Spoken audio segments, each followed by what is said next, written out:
ఒకటవ వచనం ఒకవేళ చదివినట్లయితే, ఆదివారమున ఇంకను చీకటిగా ఉన్నప్పుడు మగ్దలేని మరియ పెందల కడ సమాధి ఎదుకు వచ్చి సమాధి మీద ఉండిన రాయి చూచెను. దేవునికి స్తోత్రం.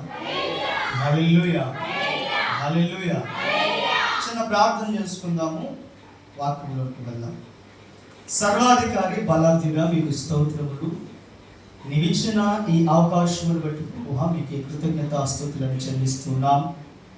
వాక్యము ద్వారా నాతో మాతో మీరు మాట్లాడండి. జరిగినటువంటి సందర్భాలను మేము గమనించుకున్నట్లుగా మీ సహాయం మాకు దయచేయమని నజరేయుడైన యేసుక్రీస్తు నామమున అడిగి వేడుకుంటున్నాను పరమ తండ్రి, ఆమేన్. దేవునికి స్తోత్రం. హల్లెలూయా.